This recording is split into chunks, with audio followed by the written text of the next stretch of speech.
but they did even better than me. So let's mix and match. So this is a vacuum top filter, and what it's gonna do is it's gonna screw onto our bottle, set it up so that there's a membrane there, and then we're gonna pour in the liquid, and it's gonna go through the membrane and into our bottle. So it's a reusable version of one of these. So these are really great because you can just reuse them. It's a lot more eco-friendly, it's more versatile, but they are kind of a pain in the butt to use when you're starting. And so this is, I'm just gonna show you all how to use it, and then you guys can try it out. There's 3 parts, they all go together. I'll show that in a second, but mainly before you start putting them together, you wanna make sure these red parts, you wanna make sure that we have these red rings in place, pushed in. Here, here, and here. Fabulous, yeah, that's really important for getting a good seal. so you need that for the vacuum to actually be working. So this part goes in here like this, and this is eventually where we will put the membrane, but then we want to unscrew our bottle and screw this on like that. And so these have one of these fittings. You can get them in different sizes, but typically like all of these bottles have the same bottle size. There's like two standard sizes, and so this is the size for our bottles, which is like 47 millimeters. They also, I think, have like 33 milliliters, which would be for a smaller lid. Then we're going to grab one of our membrane discs. Note that when I put this down, I made sure there's that rubber piece. That rubber piece is really, really important for keeping this sealed. So we have these membranes here. This is the cellulose acetate. We're using 0.22, which is what you want to use when you're sterilizing it. You can choose which filter you want, what type of filter that you want. So right now we just have this cellulose acetate. So as you see, this abbreviated CA, and that is just a general purpose filter. We have a 0.22 micron. 0.22 micron is going to sterilize. If you have like 0.45, that's good for just kind of like getting rid of clumps and stuff, but 0.22 is actually going to be the point at which you're kind of getting rid of the bacteria and stuff. And so we want to filter basically all of our liquids, especially if they're going on the Acta. And so we're actually filtering right now the water to go in for our Acta. And we want to make sure that we're not going to have anything grow and that we're not clogging the little lines of the Acta. There's separators between the membranes. And so there's like these yellow separator tabs. Right now there's a piece of cardboard on the top.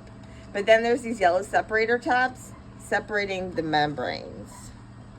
Make sure that we grab yellow, white, and then yellow.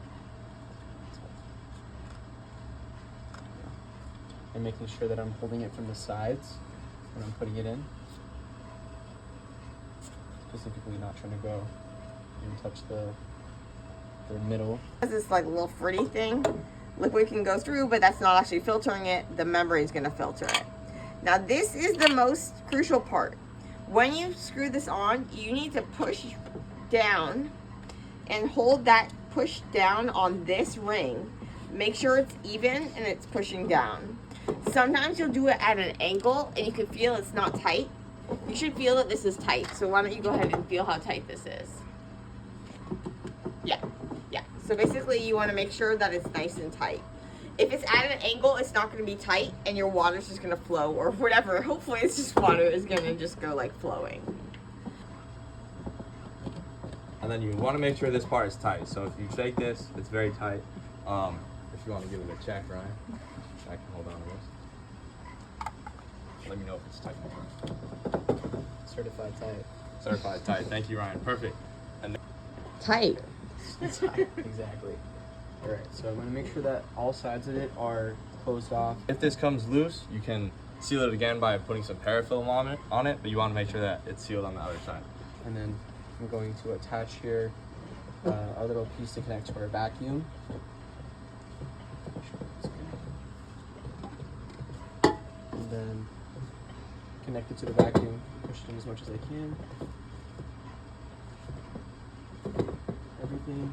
it's in place. Even though it feels tight and all that stuff, you want to make sure that it's actually tight and that your vacuum seal is working and stuff before you pour in all of your liquid. To make sure everything's working, we're just gonna pour a little bit of our water in there and check to make sure it's actually coming through properly.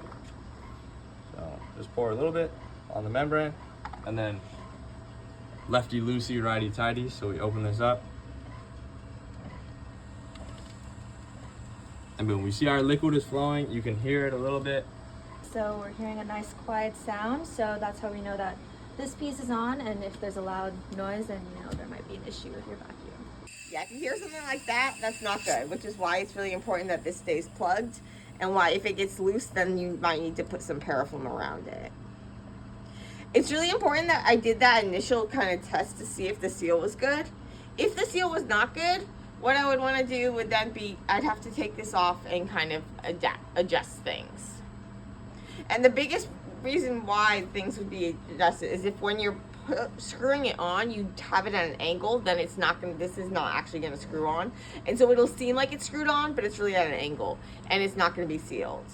So right now I have it nice straight down. So it looks like we've got some good flow going. Wonderful. So the water seems to be flowing just fine, and then we can add the rest of our liquid. This holds 500. We're filling it with a lot more, so we're just gonna fill it up to the top, wait a little bit, and then fill it again.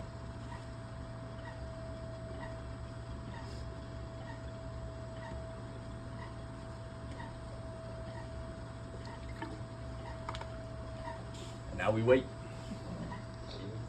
Fabulous. Awesome. So once the water has fully gone through and it's stopping with its filtration, first thing we're going to do, of course, is turn off the vacuum. So righty-tighty. Okay. All right, so the next thing I'm going to do is I'm going to detach the vacuum from the device. I love that sound.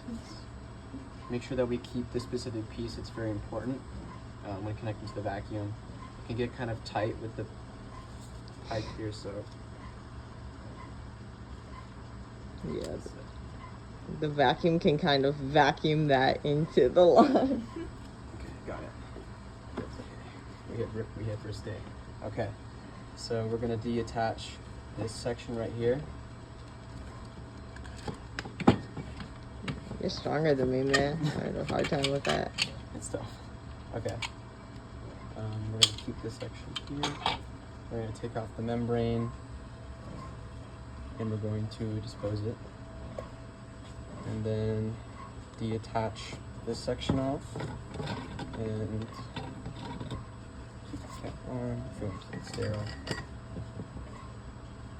And then make sure that all the pieces are intact. We have our red linings here, here, and here, so everything is present and good to go for the next run. Awesome, awesome. And now this is ready to wash. And I want to make sure that when I'm washing it, I don't lose the rubber gaskets, like any of these rubber parts. And so I just use water to wash, and so I do several washes with just like sink water, then 3 washes with the distilled water. We won't worry about washing with the milli-Q water for our purposes unless we're really worried about it. And so you want to wash all the parts, but most especially these 2 parts. And you want to do that before anything like crusts onto them. It's really important when you're washing things that you make sure that it doesn't pop out. And so you should always be checking. There's also this rubber piece. This needs to be here as well. And so when you're washing, you need to make sure that it has both of those pieces in. And so that is how you use a vacuum filter. So Korina, what is the benefit of using these instead of using the disposable ones? So the benefit with these is that, or the one that Ryan just did, is that those ones don't come with a membrane. And so compared to these ones that already come with it, it's a single use, versus that one is more versatile. You can order different sizes, different membranes, so you can use it multiple times without having to throw away so many of these. And it also helps with the ecosystem. So, ecosystem friendly. Absolutely. Yes. We save these and kind of reuse it a couple times for the same thing, so that's why I write the name of what we did it with. But you can see that it's all gunky and crusty and like NaCl, and so you can't just like wash it. Whereas these, you can easily wash this piece. The only thing to keep in mind that is because the base, it's gonna filter it into whatever you have here. And this then, if you wanted this whole solution to be sterile, you'd have to pre-autoclave the bottle. Whereas with one of these, this is kind of just like already sterile. They also sell the bottle tops without the bottle included, and then they'll screw onto bottles. One thing too I just wanted to mention is that when you autoclave bottles and stuff, always check your lids before you put them on. Sometimes if you autoclave them too much, like they get all crusty and this part starts flaking off, and then you go and you filter your stuff and you have this nice filtered liquid, and then you put the cap on and like the cap pieces fall in, which is not fun. That has happened to me way too many times, so don't do that. And so, but this is designed so that it's reusable, can change out and have different types of filters.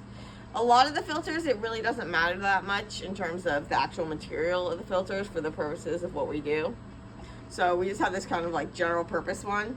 Awesome. Go Liam. So proud of my students.